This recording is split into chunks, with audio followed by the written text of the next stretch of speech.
생방송 중 취한 상태로 진행이 논란이 되고 있습니다. 지난해 3월 JIBS 제주 방송에서 아나운서가 술에 취한 듯한 모습으로 뉴스 진행하며 논란이 되었습니다. 국회의원 후보자 이름도 제대로 발음 못하고 방송은 결국 긴급 중단했는데요. 이에 대해 방송통신심의위원회 방심위는 품위 유지 및 방송사고 조항 위반을 적용하여 JIBS 방송사의 법적 제재 주에 처분하였습니다. 해당 아나운서는 3개월 정직에 1년간 뉴스 제작 현장 배제되었는데요. 방심위는 수십 년에 한 번 있을까 말까 한 초유의 사건이라며 강한 비판을 내놨습니다. 이 소식이 일본에서도 화제가 되고 있습니다. 생방송에서 술 취한 진행자라니 전례가 없네. 이건 방송사도 큰 책임이 있지 않나? 왜 대리 진행을 잊었지? 관리 문제도 크다. 과연 앞으로 방송사는 이런 사고를 어떻게 방지할 수 있을까요? 지금 바로 일본 반응 확인해 보시죠.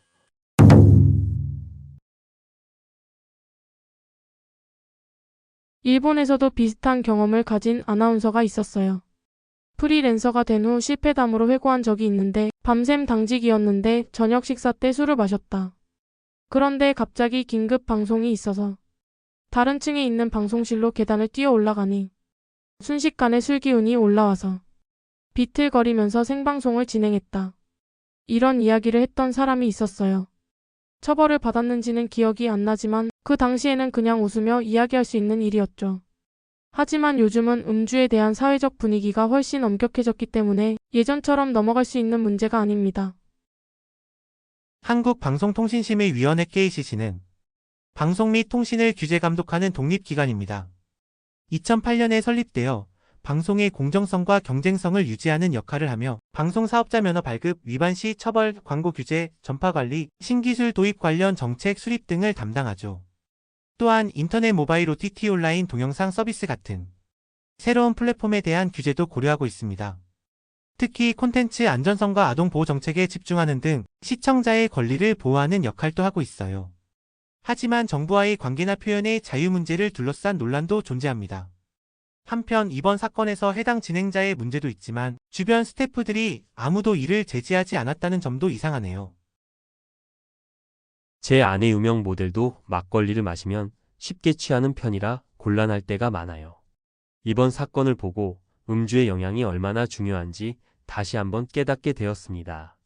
물론 제 아내는 사적인 자리에서 마시는 거지만 방송과 같은 공적인 자리에서 술에 취한 상태로 출연하는 것은 매우 심각한 문제죠.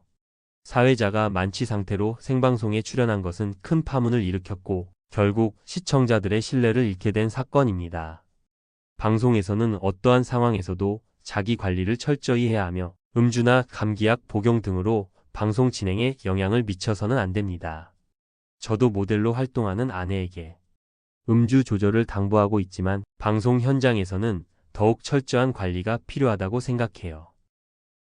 과거 미노 몬타도 술에 취한 상태로 아침 정보 프로그램을 진행한 적이 있었죠. 게다가 여성 아나운서의 엉덩이를 만지는 행동까지 했고요. 당연히 완전히 아웃인 행동이지만 그래도 미노 몬타에게는 묘한 친근감이 있어서 왠지 미워할 수 없는 캐릭터였던 것 같아요. 그때 일이 떠올라서 적어봤습니다. 이 기사를 보고 가장 먼저 떠오른 건 나카가와 쇼이치 전 장관의 만취 기자회견 사건이네요. 본인은 약의 영향 때문이라고 해명했지만 그 회견은 워낙 강렬한 충격을 주었어요. 결국 세계적인 망신을 샀죠. 이미 고인이 되었기 때문에 진실은 영원히 미궁 속으로 남겠지만요. 이건 거의 코미디 같은 사건이네요. 이걸 드라마로 만든다면 코미디 장르 외에는 선택지가 없을 듯합니다. 당사자 입장에서는 심각한 일이겠지만 제3자 입장에서는 그저 희극적인 사건이죠. 이런 기사를 볼 때마다 드는 생각인데 왜 내가 술에 취했을 때만 이런 기사들이 보이는 걸까요? 아나운서는 프로답게 행동해야 하며 이런 일이 생기면 최소 3개월 정직 처분 정도는 받아야 한다고 생각합니다. 그게 진정한 프로의 자세 아닐까요?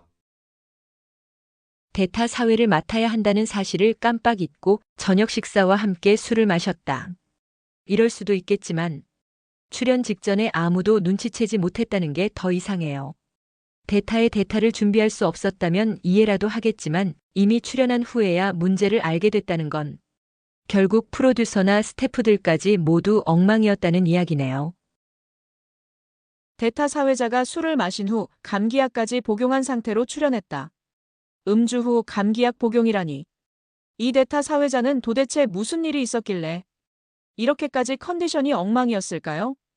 그런데 요즘 한국에서는 대타라는 개념이 유행하는 건가요?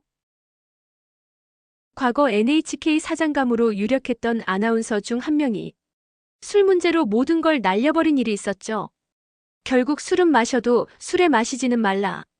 이 한마디가 정답인 것 같네요. 지금까지 기사와 댓글을 보았습니다. 여러분은 어떻게 생각하시나요? 댓글로 의견을 남겨주세요. 감사합니다.